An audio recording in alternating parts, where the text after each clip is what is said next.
देखा थे हाथी में कहला होला लेके कहला नहीं जलालपुर बेवकूफ इसे आला बोलते हैं। जवन ले होता हम जो चेक किया जाता है आला बोलते हैं इसे। अरे चेक करो उबा कहा तू आला कहा था। हाँ तो भाई बात हम कहा जाने यार हम चेक करवाए नहीं है। देखा बेटा हम तो का जाना था लेकिन भैया अरे नहीं तो के ना जाना था आए हुआ पर परिचय स्वयं दे भाई। चलिए ठीक है छोटू भैया। हाँ तो साथियों मेरी संगीत परिचय लीजिए। साथियों मेरा नाम कविता है और मैं इसी विक्रम नगर की रहने वाली हूँ। मेरे पिताजी का नाम डॉक्टर महेश कुलकर्णी है। हाँ एक अफसोस की बात साथियों कि मेरे पिताजी डॉक्टर होते हुए भी ब्लड कैंसर के मरीज है हॉस्पिटल में एडमिट है। हाँ साथियों मैं पढ़ाई करती हूँ और पढ़ाई के साथ साथ अपने पिताजी की क्लिनिक भी संभालती हूँ। संभालती हो छोटू भैया। हाँ बोलो। एक दिन मेरे पिताजी मुझसे कहने लगे। क्या कहने लगे? कि कविता बेटी तुम अकेली नहीं हो। हाँ तुम्हारा एक बड़ा भाई भी है। अच्छा जिसको लिवा के मेरे पिताजी इलाहाबाद के महाकुंभ के मेले में गए थे स्नान कराने के लिए। हाँ। और वहाँ अचानक बहुत जोरों सा तूफान आया। हाँ। और उसी तूफान में मेरे बड़े भैया खो गए। मेरे पिताजी बहुत ढूंढे। हाँ। लेकिन मेरे बड़े भाई का कहीं पता नहीं चला। मेरे पिताजी घर आए और घर आके सारी बातें मेरी माँ से बताने लगे। हाँ। और मेरी माँ सारी बातें सुन के छोटू भैया सदमा बर्दाश्त नहीं कर पाई। हाँ। और हमेशा के लिए भगवान को प्यारी हो गई। घबराओ नहीं बहन अगर आपके भैया इस दुनिया में इस संसार में जिंदा होंगे तो वो एक न एक दिन आपसे जरूर मिलेंगे। छोटू भैया मेरे पिताजी भी कह रहे थे। क्या कह रहे थे? मेरे बड़े भाई के दाहिने हाथ में सूर्य का निशान है और करण लिखा हुआ है। हाँ। मैं भगवान से यही प्रार्थना करती हूँ कि मेरे करण भैया जहाँ भी रहे खुशहाल रहे सलामत रहे। हाँ। मुझसे मेरे पिताजी से दिन जरूर मिले। सही बात है। छोटू भैया हाँ। मैं क्लिनिक में बैठती हूँ अगर कोई पेशेंट आता है तो मुझे बताना। ठीक है बैठिए आइए।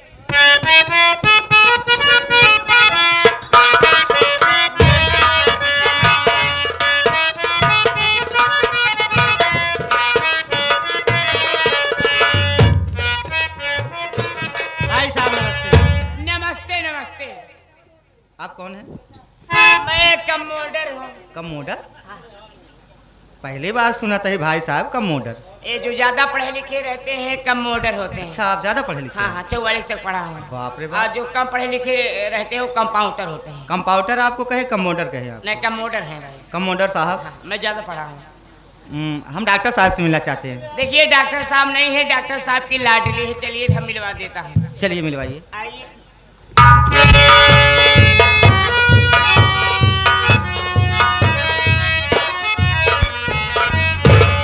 डॉक्टर साहिबा नमस्ते। नमस्ते। अरे जमींदारनी साहिबा इस समय यहाँ क्या बात है? अगर कुछ काम था तो आप मुझे बुला ली होती। आप आने की कष्ट क्यों की? और अगर आप आ ही गई हैं तो बताइए मैं आपकी क्या सेवा करूं? बेटी घबराने की बात नहीं है आप बैठ जाइए मैं आपसे कुछ कहना चाहती हूँ। ठीक है।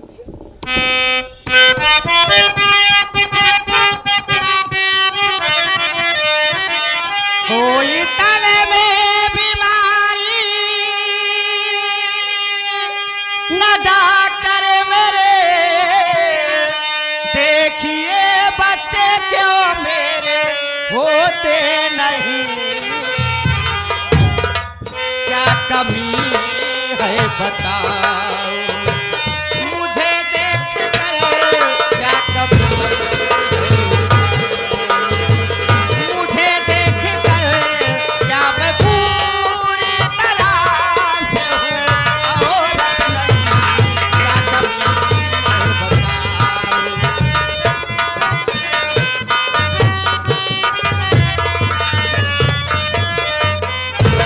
डॉक्टर साहिबा आप मेरा चेकअप करिए इलाज करिए मुझे बच्चे क्यों नहीं होते हैं? क्या परमेश्वर मुझे पूरी तरह से औरत नहीं बनाया है? ऐसी बात नहीं जमींदारनी साहिबा। क्या आपको कुछ याद नहीं? आप याद करिए आप कुछ वर्ष पहले आप अपने पति जमींदार साहब के साथ मेरे पिताजी के क्लिनिक पे आई थी। हाँ बेटी मुझे याद आया मैं अपने पति के साथ आपके पापा के पास इलाज कराने आई थी। उस वक्त मेरे पेट में बहुत जोर से दर्द हुआ था। क्या है बेटी? बात है जमींदारी साहिबा कि जब आप अपने पति जमींदार साहब के साथ मेरे पिताजी के क्लिनिक पे आई थी तब आपके पति जमींदार साहब मेरे पिताजी से कहने लगे कि मेरे पत्नी के पेट का ऑपरेशन कर दो ताकि इनके पेट से कोई बच्चा ना हो। और अगर इनके पेट से कोई बच्चा होता है तो जो मेरे पहले पत्नी के 3 बच्चे हैं उनके साथ सौतेलेपन का व्यवहार होगा। मेरे पिताजी ऑपरेशन करने से इनकार कर दिए। फिर आपके पति जमींदार साहब मेरे पिताजी को डराए धमकाए, यहाँ तक कि जान से मार देने की धमकी भी दिए। तब मेरे पिताजी डर बस आपके पेट का ऑपरेशन कर दिए। अब आप कभी बच्चों की माँ नहीं बन सकते।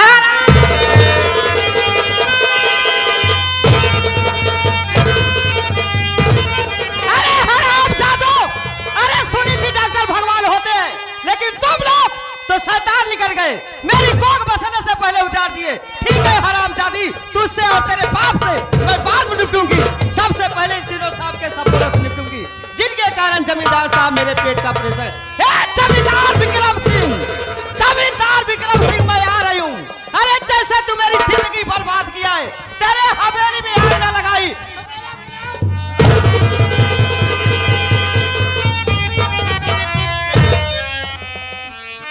तुम्हें क्या हो गया छोटू भैया? ये आगे डॉक्टर जयप्रकाश सिंह, ये डॉक्टर जयप्रकाश सिंह ग्राम सभा ये बसहा पांव धरती के रहने वाले हैं। और हमारे डॉक्टर पास बोलोरो है और जो है कि गाड़ी क्या है, गाड़ी तमाम मतलब कई गाड़ी है उनके पास। जिन भाई की गाड़ी की आवश्यकता जरूरत पड़ेगा तो डॉक्टर साहब से संपर्क कीजिएगा भाई।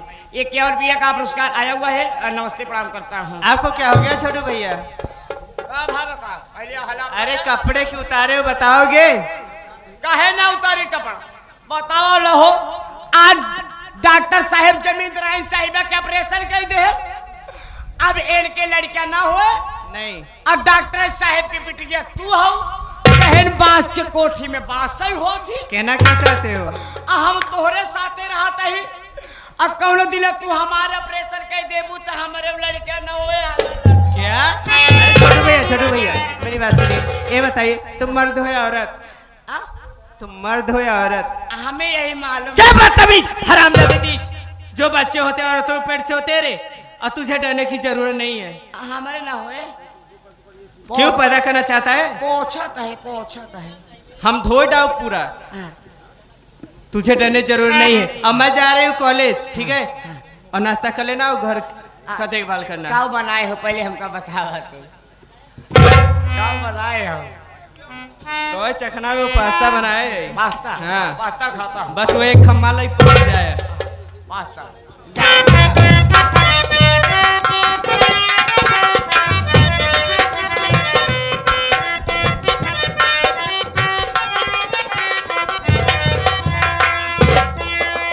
तो अब आप लोग की सेवा में विक्रम नगर के माने जाने जमींदार बाबू विक्रम सिंह जी आ रहे।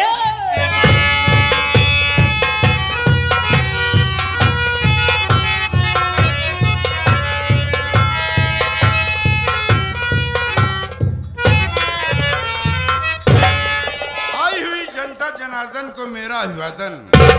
कागे सत्यो जो ज्यादा बोलता है गलती उससे होती है। दौड़ने वाला ही गिरता है, जो जितना बदनाम होता है उसका उतना ही नाम होता है। मैं इलाके का मशहूर जमींदार बाबू विक्रम सिंह। साथियों इलाका हमारा है, इलाके के लोग हमारे हैं और हम इनके शुभचिंतक हैं। साथियों विक्रम सिंह की हवेली में अगर कोई साला ऊंची बांटने की कोशिश किया, उसकी आवाज सदा के लिए तपन कर दी गई। क्योंकि विक्रम सिंह किसी के बिना इतिहास पर नहीं चलता, बल्कि बिना इतिहास खुद लिखता और खुद लिखकर मिटा देता है। इतनी देर से हवेली में आया हूँ, कोनो नौकर साले का पता नहीं देखता हूँ हवेली में किसकी ड्यूटी है किसकी ड्यूटी नहीं है।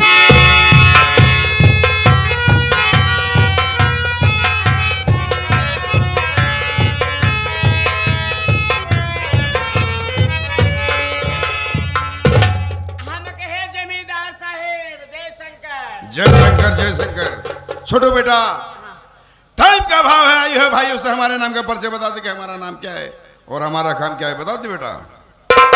देखा बाबू साहेब, पहली बात इतना दिन हमका राहत हो गया, आज तक हम आपके ना ले हैं। क्या बे? वही नाम पता परिचय। नाम का नाम पहले छोटो। हाँ, न तो ले न तो दे। यहाँ पर आप आई हैं, अपन परिचय स्वयं दे। जान गए बेटा, जान गए तू एक नौकर और एक मालिक का फर्ज अदा कर रहा है। हाँ। बैठ जा हुए भाई से अपने नाम का परिचय खुद दे देता हूँ। बैठ जाओ बेटा।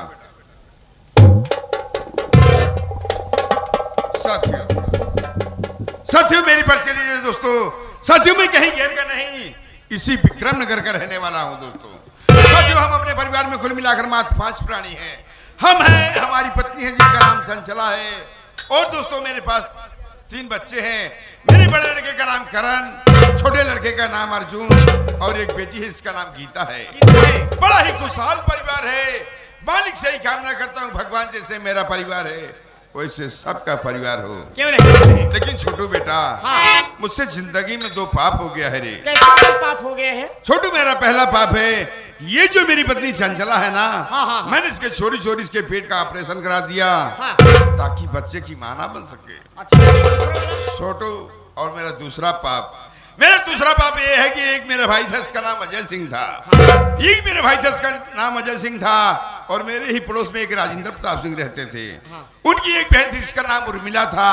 उर्मिला बड़ी ही खूबसूरत सी। छोटू, मेरा भाई उर्मिला की कॉलेज में पढ़ते थे। उन दोनों में कॉलेज आते जाते आपस में प्रेम हो गया। उन दोनों का प्यार इतना आगे बढ़ गया कि मेरे भाई की प्यार की निशानी उर्मिला की कोख पलने लगी। एक बार जब राजेंद्र को पता चली तो राजेंद्र भागता भागता हमारी हवेली पाया। बोला, जमींदार साहब, आपका भाई हमारी बहन से प्यार करता है। इतना नहीं साहब, आपके भाई की प्यार की निशानी मेरी बहन की कोख पल रही है। ऐसा करिए कि आप मेरी बहन को अपनी हवेली की बहू बना लीजिए, नहीं तो दुनिया वाले को पता चलेगा तो साहब मैं कहाँ मुंह दिखाऊंगा। मैंने बोला, तू साले जमीन में रेंगने वाला कीड़ा, हमारी हवेली को जाई तक नहीं देखा भी। हमारी हवेली में अगर कुत्ते पाले जाते तो साले नस्ल देखे पाले जाते। क्यों नहीं? मैंने लाल से ठोकर मारकर राजेंद्र को हवेली से बाहर कर दिया। राजेंद्र आ गया अपने घर। सारी बात जब अपनी बहन से बताया तो उसकी बहन ने सदमाना पड़ गया। छोटू, हाँ जमींदार साहब। भागते भागते कमरे में गई। हाँ। छत से लगे पंखे से फांसी लगाकर अपनी जान दे दी। पीछे पीछे राजेंद्र आ गया। हाँ। देखा तो उसकी बहन की लाश पंखे से लटक रही थी। ये देख के उससे सदमा नहीं बर्दाश्त हुआ। हाँ। वो भी छत से कूद कर अपनी जान दे दिया। जान दे दिया। छोटू, हाँ। जब हमने सुना कि राजेंद्र और राजेंद्र की बहन दोनों आत्महत्या कर लिए, हाँ। मुझे बड़ा अफसोस हुआ। हाँ। मैं सोचने लगे काश मैं जमींदारी जज्बात में आके मैंने क्या कर दिया। अगर मैं उस दिन राजेंद्र की बात मान लिया होता तो आज ये भाई बहन आत्महत्या ना करते। लेकिन छोटू, मैं फिर भी सोचा कि इनके दरवाजे पे चला जाऊं, हाँ। कुछ पैसा कौड़ी दे दूं ताकि इन लोगों का अंतिम संस्कार हो सके। सही बात। जब मैं उनके दरवाजे पे गया ना, हाँ। तो देखा तो गांव वाले इकट्ठे हुए थे, काफी भीड़ थी। हाँ। उसी राजेंद्रवा के एक छोटा भाई था, इसका नाम अरविंद कुमार था। उसकी उम्र लगभग 7-8 वर्ष की थी। मैं गांव वाले से पूछा कि भाई बेटा अरविंद नहीं दिखाई दे रहा है। तो गांव वाले बोले, साहब अरविंद तो स्कूल गया, अभी तक आया ही नहीं। लेकिन छोटू, मैं गांव वालों को पैसा दे के चलाया और इतना दिन बीत गया, कहीं मुझे अरविंद नजर नहीं आया। हो सकता है। छोटू बेटा, तुमसे एक बात और बता देना चाहता हूँ। कौन बात है? कि ये जो मेरा बड़ा वाला लड़का करण नहीं है? हाँ, बड़े भैया। करण, हाँ। ये मेरी सगी औलाद नहीं है छोटू। लेकिन ये बड़े भैया आपके सगे औलाद नहीं है तो कौन है? इनके माँ बाप कौन है? छोटू, हाँ। बच्चे बड़े बड़े हो गए, बच्चे कॉलेज जाते हैं, उनका कॉलेज जाने का टाइम भी हो गया है। हाँ। वक्त आने पर एक दिन मैं तुझसे जरूर बता दूंगा। हाँ। आज मेरा दिल कर रहा है कि मेरे बच्चों को मेरे पास बुला, मैं उनसे कुछ बात करना चाहता हूँ। छोटू, ठीक है जमींदार साहब, तो ये बात है, आप बैठिए, मैं बुलवा दे रहा हूँ। ठीक है बेटा, बुलाओ। हाँ, बड़े भैया करण, छोटे भैया अर्जुन, बहन गीता, आप सबको जमींदार साहब बुला रहे हैं।